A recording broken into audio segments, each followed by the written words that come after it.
Hello दोस्तों, जैसा कि आपको पता है मैं अपने यूट्यूब चैनल पे आपको क्लास 10 केमिस्ट्री का चैप्टर 2 पढ़ा रहा हूँ, जो बहुत ही ज़्यादा इंपॉर्टेंट है एग्जाम के पर्सपेक्टिव से। तो अब बात करते हैं कि लवण क्या होते हैं। मैंने आपको अम्लों के बारे में, क्षारों के बारे में एवं सारी जानकारी दे दी है, और मैंने आपको पीएच पैमाना भी बता दिया क्या होता है। ये सारी चीज़ें, पीएच पैमाने की दैनिक जीवन उपयोगिता क्या, ये भी बता दिया है, जो कि इंपॉर्टेंट बहुत है एग्जाम के लिए। आज मैं इस चैप्टर के एक और इंपॉर्टेंट टॉपिक जैसे लवण के बारे में बात करूँगा। तो लवणों के प्रकार वगैरह मैं नहीं बताऊँगा आपको, क्योंकि ज़्यादा इंपॉर्टेंट नहीं एग्जाम के लिए, मैं क्योंकि एग्जाम पर्सपेक्टिव से आपको पढ़ा रहा हूँ। तो अब बात करते हैं कि पूछ लेते हैं कि लवण कैसे बनते हैं या लवण क्या होते हैं। तो आपको बताना है, लवण वे पदार्थ हैं जो अम्लों एवं क्षारों की आपस में क्रिया कराने पे बनते हैं। तो अब आगे चलते हैं, बात करते हैं लवण कौन कौन से हैं हमारे उसमें। तो जैसे मैंने एग्जांपल ले लिया, ये HCl प्लस NaOH बराबर NaCl प्लस H2O। तो ये साधारण नमक है हमारा, इसी को बोलते हैं सोडियम क्लोराइड। तो अब हमें बात करनी है कि हमारे सिलेबस में कौन कौन से हैं। तो NaCl है, दूसरा हमारा विरंजक चूर्ण है जिसे बोलते हैं CaOCl2, या लिख सकते हैं CaOCl और VCl। तो NaCl है जिसको साधारण नमक भी बोलते हैं या सोडियम क्लोराइड भी बोलते हैं, और ये हमारा है विरंजक चूर्ण। अब अगली बात करते हैं, तीसरा कौन सा है, प्लास्टर ऑफ पेरिस। हमारा बहुत ज़्यादा इंपॉर्टेंट, एग्जाम में बहुत ज़्यादा पूछा जाता है, प्लास्टर ऑफ पेरिस। मैं आपको ये सब कराने के बाद बहुविकल्पी भी कराऊंगा, जो एग्जाम में अब यूपी बोर्ड में 20 बहुविकल्पी पूछे जाने लगे हैं। तो इस वजह से मैं आपको बहुविकल्पी की मतलब MCQ क्वेश्चन की भी प्रैक्टिस कराऊंगा, ताकि आपके जो 20 मार्क्स हैं वो फिक्स हो सके। तो चलिए बात करते हैं अब हम साधारण नमक के बारे में, फिर उसके बाद CaOCl2। ये मेन है, इसी वजह से ये पढ़ाता हूँ। इसके अलावा मैं आपको NaOH कैसे बनता है ये भी बता दूंगा। तो अब चलिए बात करते हैं कि NaCl क्या है, इनके उपयोग क्या हैं, ये बनते कैसे हैं। तो जैसे बात की जाए सोडियम क्लोराइड NaCl, या इसी बोलते साधारण नमक। तो आपसे पूछ लिया जाए साधारण नमक किन किन विधियों से बनाया जा सकता है, तो आपको बताना है सबसे पहले समुद्री जल द्वारा।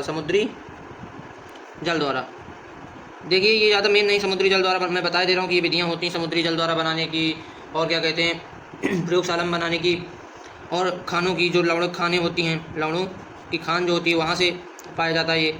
और तीसरा हमारा जो सबसे ज़्यादा मेन है प्रयोगशाला विधि, जो एग्जाम के पर्सपेक्टिव से मेन है, जो पूछी जा सकती है। अभी तक ज़्यादा पूछी नहीं गई मगर पूछी जा सकती है प्रयोगशाला विधि। और एक नेल्सन विधि भी होती है, मगर उससे हमसे कोई मतलब नहीं है, क्योंकि वो ज़्यादा इंपॉर्टेंट हमारे एग्जाम के लिए नहीं है नेल्सन सेल विधि। तो वो ज़्यादा इंपॉर्टेंट नहीं, इस वजह से मैं उस चीज़ नहीं बताऊंगा। अगर आप कहेंगे तो कमेंट में बता दीजिएगा, तो मैं बता दूँगा।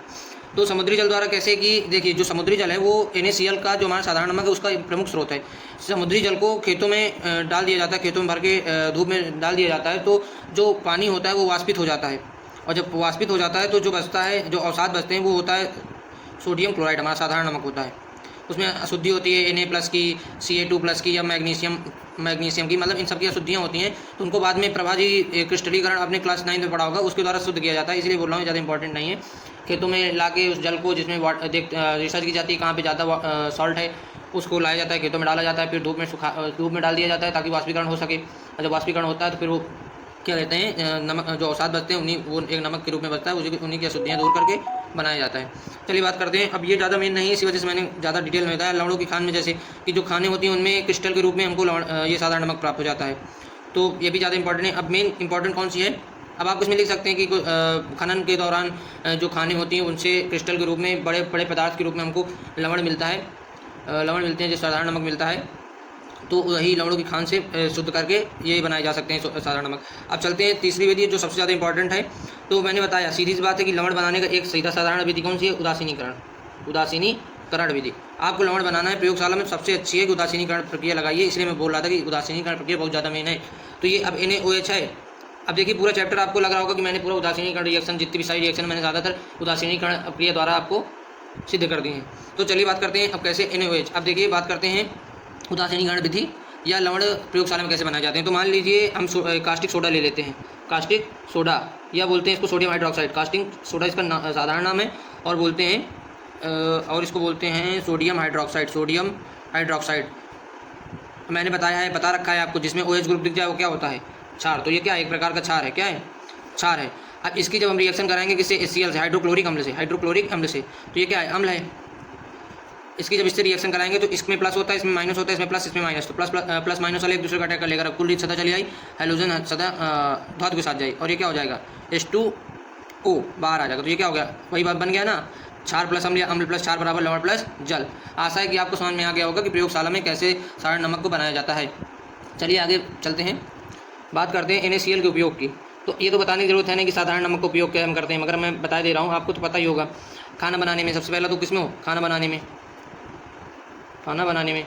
दूसरा जो आप कास्टिक सोडा खाते हैं, कास्टिक सोडा बनाने में, कास्टिक सोडा बनाने में।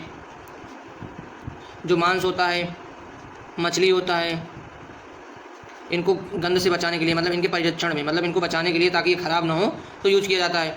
तीसरा साधारण नमक, ठंडे प्रदेश जो होते हैं वहाँ पे बर्फ़ जमी होती है, ठंडे प्रदेशों में बर्फ़, तो बर्फ़ को पिघलाने में, बर्फ़ को पिघलाने में। देखिए आपसे पूछा जा सकता है कि साधारण नमक के कोई दो उपयोग लिखे, तो सीधी सी बात है, दो लिखना है, तो खाना बनाने में लिख दीजिए, फिर लिख दीजिए कास्टिक सोडा में, कास्टिक सोडा बनाने में या सोडियम हाइड्रोक्साइड बनाने में या मांस या मछली के परीक्षण में, बर्फ़ को पिघलाने में, ठंडे प्रदेश होते हैं वहाँ पर बर्फ़ जमी होती है उसको पिघलाने में किसका प्रयोग करते हैं, NaCl का या साधारण नमक का, सोडियम क्लोराइड।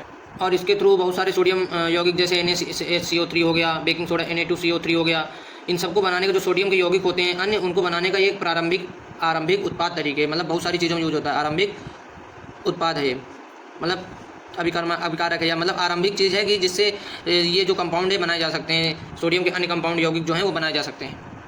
अब बात करते हैं कि अब जैसे मैंने यहाँ बोला कि NaOH, तो आपको आ रहा होगा कि NaOH कैसे बनाया जाता है, क्षार। देखिए है तो एक प्रकार का क्षार ही, मगर इसको मैं बता दे रहा हूँ, इसको क्या बोलेंगे, कास्टिक सोडा, कास्टिक बोल देगा, कास्टिक सोडा बनाने की विधि लिखी है तो आपको पता होना चाहिए कैसे लिखेंगे।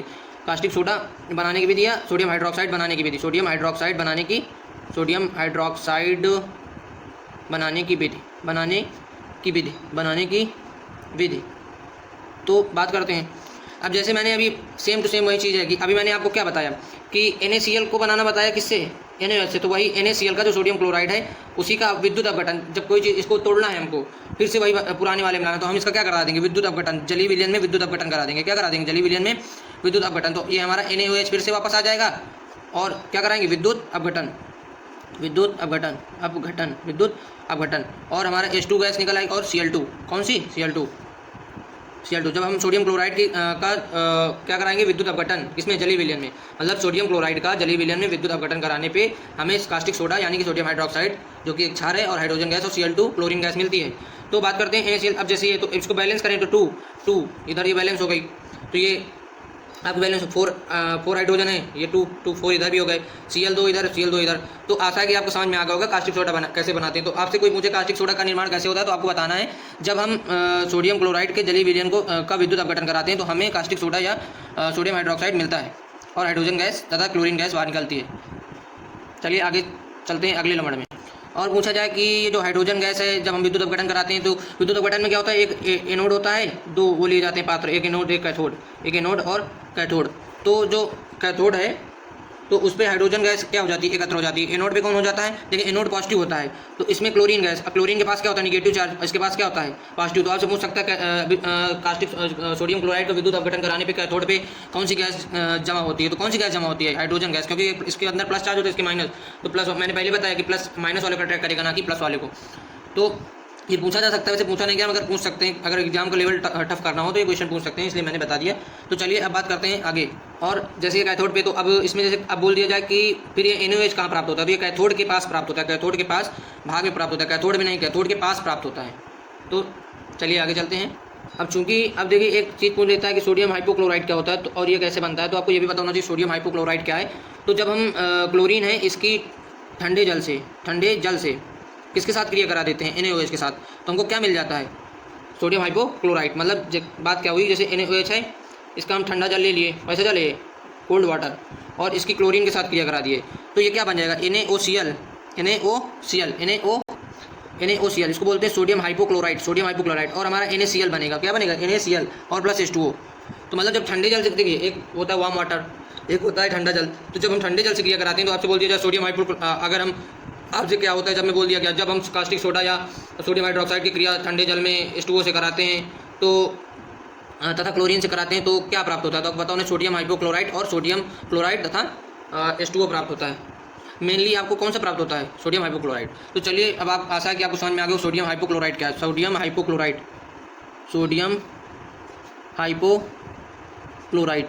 इसका क्या नाम है, सोडियम हाइपोक्लोराइड, अब ये क्यों बताया सोडियम हाइपोक्लोराइट? इसका जो हमारा घरेलू विरंजन होते हैं कपड़े धुलने में, या घरेलू विरंजन जो होते हैं कपड़े धुलने में यूज़ किए जाते हैं, सौंदर्य प्रसाधन जो होता है उनमें इसका यूज़ किया जाता है, इस उत्पाद का, प्रोडक्ट का। इस वजह से मैंने बताया कि सोडियम हाइपोक्लोराइट क्या होता है, पूछ सकता है एग्जाम में, इस वजह से मैंने ये बता दिया कि सोडियम हाइपोक्लोराइट क्या होता है, क्या क्यों कहाँ यूज़ किया जाता है। तो घरेलू विरंजन और सौंदर्य प्रसाधन में इसका यूज़ किया जाता है। तो अब हमारा सबसे इंपॉर्टेंट टॉपिक, अभी देखिए ये जो मैंने बताया सोडियम क्लोराइड, ये ज़्यादा नहीं पूछा जाता, बट ये जो विरंजक चूर्ण है इसके बाद आपको प्लास्टर ऑफ पेरिस मिलेगा, विरंजक चूर्ण,